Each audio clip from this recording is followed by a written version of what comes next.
altogether, what does this mean for A&M? Because now, folks, I mean, and it was interesting. I got the chance to talk with Billy Lucci of Texas Ags, which is obviously the massive media organization they have over there in College Station. And he said he understood why people took LSU in this game, but it felt like they were just touting LSU as the hot team coming in. A&M's been taking care of business. They've been kicking tail, I'll say, and they've been chewing bubble gum, and they're all out of bubble gum. I mean, that's just the best way to put it right there. So, this for me is something where I think A&M is legit inside the confines of Kyle Field. They get Texas there, which is going to be a nuts game at the end of the year. But wanted to get your guys' thoughts on this because the Aggies control their own destiny. I mean, they turn around and they play a big game this weekend. It's the definition of a trap game, a game you should win, but you got to go on the road at night in Columbia there at Williams-Brice Stadium. So, Will, go back to you here. A&M controls their destiny. I love what Mike Elko has done. I think we all thought he would be doing well. I don't know if we thought he'd be, in the driver's seat entering November to head to Atlanta with this team. No, I mean, they're number one in the SEC, and I don't know that anybody had that in their preseason predictions. Yeah. And Elko, I mean, you mentioned, you teased that we'd get to what he said after the game, but he's had to make a lot of hard decisions, and one of them was to bench Connor Wegman, and I don't think you can go back to him. It takes decisions like that, it takes conviction and decisions like that to make the difference. And when you have a coach that knows his program, and it's crazy how quickly Elko has learned his program inside and out. It usually takes at least a year for head coaches to figure it out. He figured it out quickly in 7 weeks, what he had. Yeah. And to me, that's why A&M won this game. It was straight coaching. He and his staff just straight out coached Brian Kelly and that LSU staff, top to bottom. I agree. And maybe, Will, it helps the fact that he's just 3 years removed from being in College Station. That does help. He recruited a lot of these guys. He understands the landscape. Yeah. I mean, but still, it's a different team. I mean, it's you met those guys as high school kids. Now they're 3-4 years in the program. I love Mike Elko, and shout out Dr. Bob because he's back in the saddle this week. Board exam done. Dr. Bob said, I've said it before, Mike Elko win a national title at A&M. It's a place you can win it. I love Elko. Like, I am all aboard the Mike Elko train. Ralph doesn't like it. You don't like it, Ralph? Oh, that's not what I was shaking my head to. Will knows what he did. Will knows what I was shaking my head to. Don't worry about it. Well, I'm going back to you. I just wanted to bring up that comment. Oh, yeah. I mean, look, I agree. I thought Elko would be 2 years, really, until we saw this. Because, the downfall that Jimbo brought this team and this program, with all the people leaving and stuff, I thought it'd take Elko maybe 2 years to get those guys, some guys in. He might get some portal guys in the offseason. But he's really done a great job. We knew he's a great coach because he turned Duke around in 2 years. It shows you that how good of a coach he is, and he wants to win. You're getting the right guys in there who want to play for you, who want to win. I think Marcel Reed and Will goes. You don't go back with Connor Wegman. You don't. Marcel Reed wants to win games. He's shown you he can, and show that he wants to. And I don't see where you would have even a competition this week for quarterback. I think you just go with him.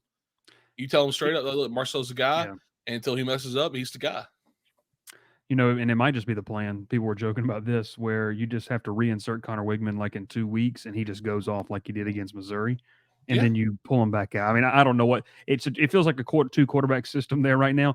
But Marcel Reed can throw the football. There was just no need for him to throw the football, and he even sounded surprised post-game. Also, being on the field for the post-game skirmish was interesting, by the way. The post-game skirmish was interesting.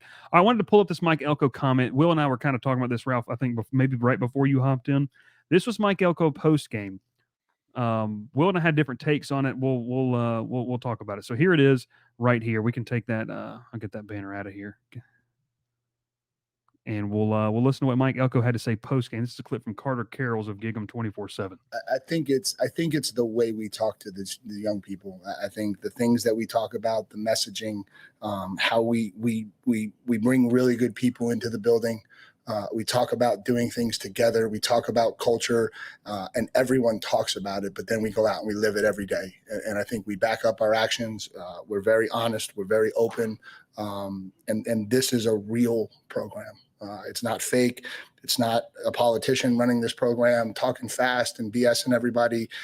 This is a real program. And for all the recruits out there, this is a real place. And if you want to be really good at football, yeah, He ends up saying, if you want to be really good at football, then this is where you want to be. And it worked.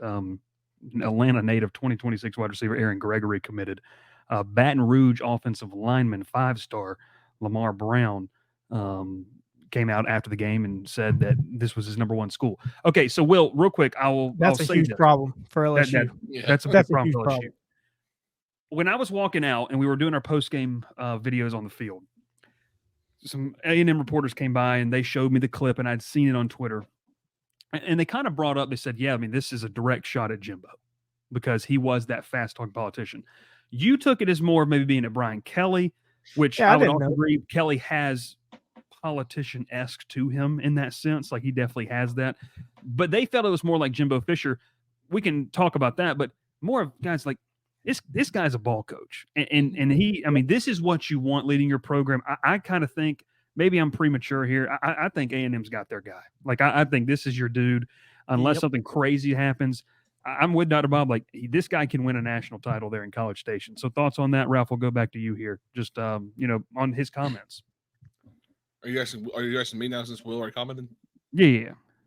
I mean, it was kind of shocking for him to say that. I wasn't really thinking that's who he is. You know, it doesn't seem like a guy who's going to go after any coaches or talk bad about anybody. But I don't think he really is. Like, he's not saying names, not really pointing, but you kind of pick up on what he's saying. But like I always said, coaches who want to win show you they want to win, and they're going to do what there's no relationships with who's on the field. I mean, Connor Wegman last year was the quarterback toward the end of the season, played really well. He had a job again in the year, struggled, and then he got hurt and stuck with Marcel Reed for 3 weeks, and then had a great game against Missouri. And okay, like, Wegman's back, Marcel Reed, you're the backup till something happens. Played a horrible first half, comes out second half, Marcel Reed's the guy, and he's probably gonna be the guy till the end of the season. So I mean, but I like what he's doing, because if you saw after the game, Bryce, and obviously you were on the field, but you couldn't see everything. When they got done interviewing Marcel Reed, he's walking up the field. They had the camera guy still following him to the tunnel, and he's just over there talking to every single recruit that's on the sideline. Reed was? Yes. I mean, just everyone they're all hyped. They're all excited. Like, wow, this is you can tell that they're excited to come play there. I'm like, that's a terrifying sight if your recruit, one of your top recruits, is there. I don't know who all was there for A&M. I'm sure it had a lot of guys there. It looked like I had a huge recruitment pool from the videos you sent. Yeah. But if Elko's doing this year in, year out, he's going to be pulling in top classes every day. Because now, I mean, at Duke he was pulling some good recruits, but he has all the backing in the world at A&M to do it. Yeah. All the facilities, the money, the NIL, everything's there for him to do what he needs to do. Ralph, you said coaches that want to win show you they want to win. And multiple names popped into my head of coaches that have not showed you they want to win. They talk, they say the right things, but their actions and what they put out on the field and maybe some things they've done off the field would probably tell you otherwise. And that's obvious. I mean, you can tell. I mean, it's obvious. There's something different. There's something different about Mike Elko. He's cut from a different cloth, I think. It's an it factor. We talk about players having an it factor. Coaches got to have an it factor too. At any level, they got to have the desire to win more than their players have it, and they've got to spread that out to their players. And it doesn't take long if you've paid attention to college football for any amount of time. You'll know